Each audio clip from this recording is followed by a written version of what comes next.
Just remember, FPL is tough, but you are tougher.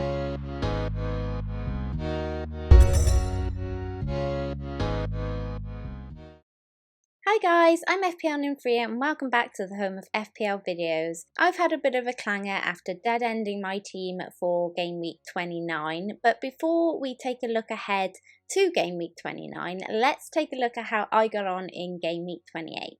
Martinez, oh Martinez, I cannot tell you the heartache of the 94th minute clean sheet wipeout. That was just, oh my gosh, I'm still upset by it, really, especially as Konza was my transfer in this week. I went from something like 19, 20 points with all the bonus points from the both of them to 5 between the both of them. I mean, honestly, it was sickening.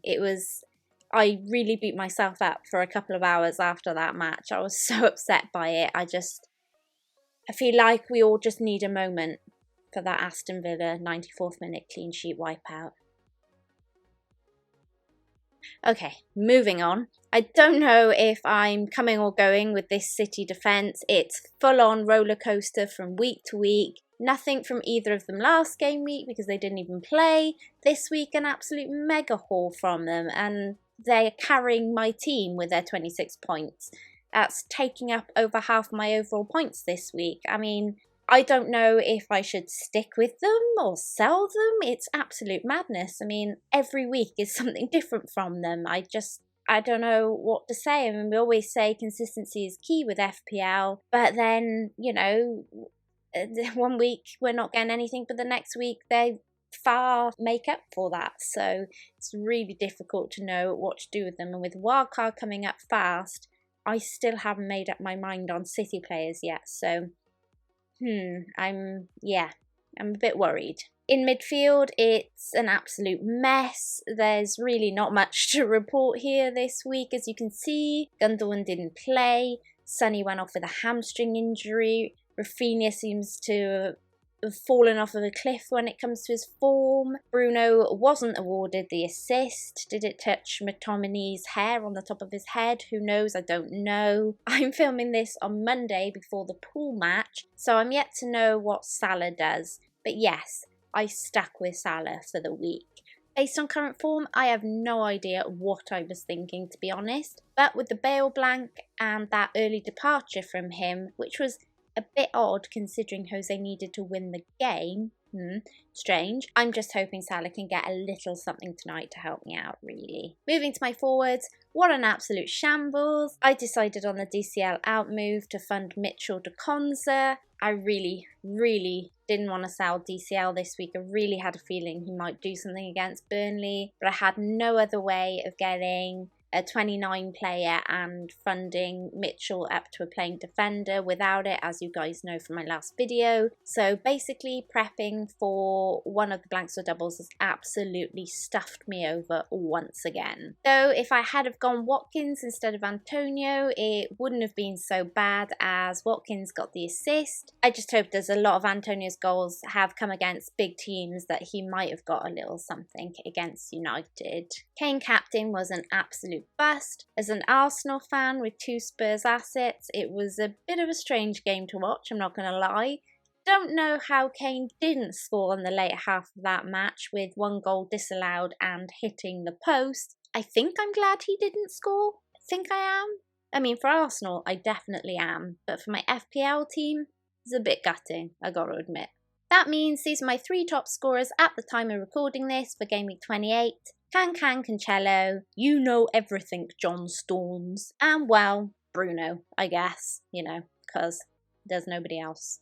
With all of that, I'm currently on 44 points with Salah to go. It's a small green arrow at the moment. Salah being captained or vice-captained by a few people. Obviously, the vice-captain may step in with a couple of people not playing this week. Because of that, my arrow may turn back to a red. Still unable to make any real headway and starting to feel a bit disheartened about all of it, to be honest. It's really looking like it's going to be a subpar season for me. So I know I said I was going to try and have a bit more fun with it and go for it because of how badly I'm doing, but at the moment I just haven't been given the opportunity to really have that much of a, you know, of a go at it and do something a bit more out there with my team, because there just haven't really been that many out there opportunities. So, you know, it's definitely a tough season, I think, this season. Of course, I'd have been much better off if I had not chased the blank game week in 29,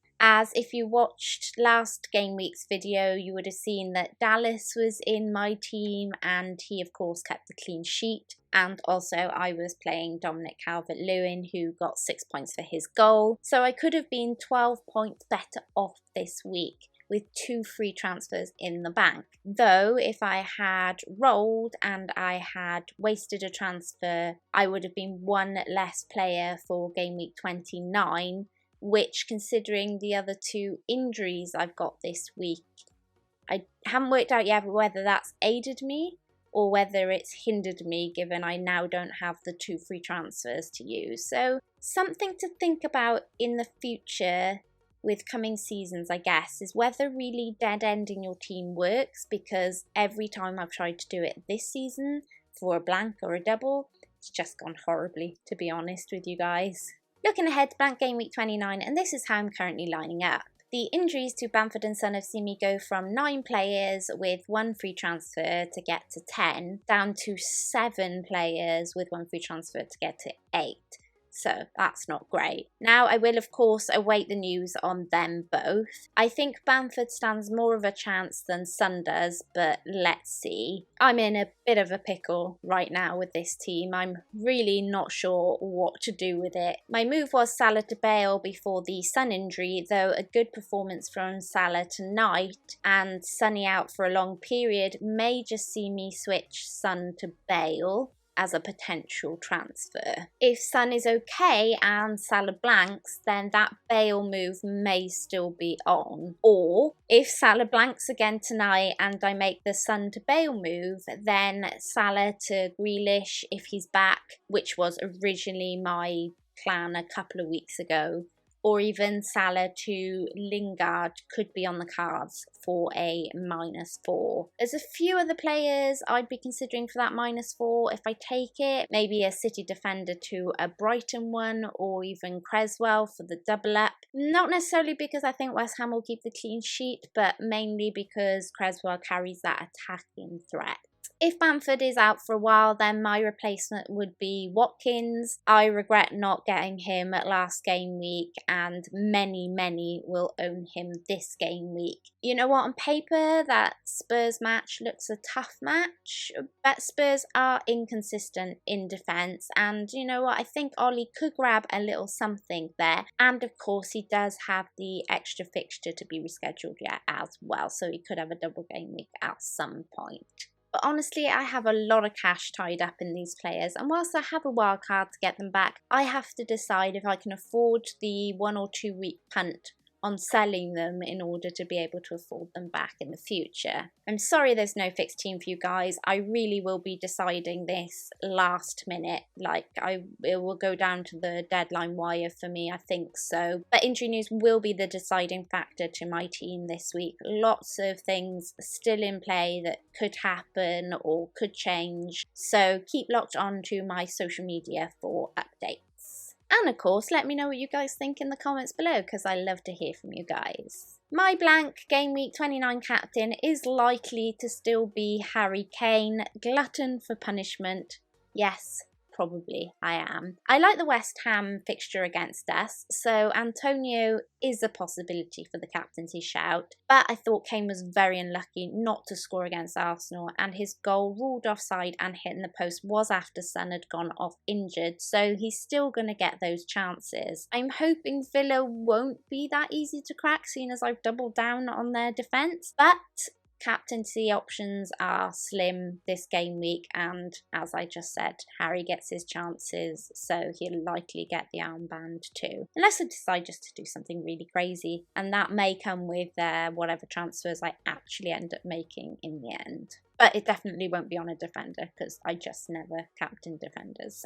Players I think could be worth some consideration for the blank game week are Dunk. He scored a goal against Southampton last week and faces Newcastle in the blank, though after that Aston Villa experience I don't want to suggest it's a given. And the second player is Jesse Lingard. Couldn't play against United of course, but 2 goals and 2 assists in 4 game weeks before that. Not to mention how he absolutely loves a goal against Arsenal. He's a nice price for a punt for a few game weeks, definitely worth some consideration. And lastly, moving on to the trending transfers this week, let's take a look at the players in and out ahead of blank game week 29. Of the goalkeepers, Meslier is the trendiest goalkeeper in with 20,000+ purchases at the time of recording. Martinez is the next highest goalkeeper in with over 14,000 buys. McCarthy is the most transferred out goalkeeper ahead of game week 29 with 13,000+ sales. The next highest out is Pope with 9,000+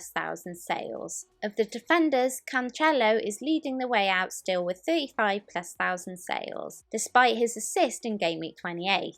And Stones is the second most sold this week, with over 25,000 managers selling on the City defender who scored the goal that Cancelo assisted. Dallas is the trendiest defender in this game week with 64,000+ purchases. Creswell is the next most bought defender with over 49,000 buys. In midfield, Bale is the trendiest midfielder by far this week with 80,000+ buys. Lingard is the second most transferred in with over 76,000 purchases. Gundogan is the most switched out midfielder this week with 80,000+ sales. The injured Son is the next highest midfielder sold this week with over 71,000 sales. Up front, Bamford is the trendiest forward out this week due to doubts with injury, with 96,000+ managers moving on the Leeds man. Calvert-Lewin is the second most sold forward this week owing to his blank I would assume, with over 49,000 sales. Kane is the front runner in the forwards category this week with over 68,000 purchases. Antonio is the second most bought forward ahead of the blank game week 29 with 41,000+ buys. That's it you guys, thanks for watching. Lots of luck for blank game week 29. It's going to be an interesting one, that is for sure. Please don't forget to check out the sponsors of this video, fantasyfootballfix.com. And before you go, don't forget to like, subscribe and hit that notification bell.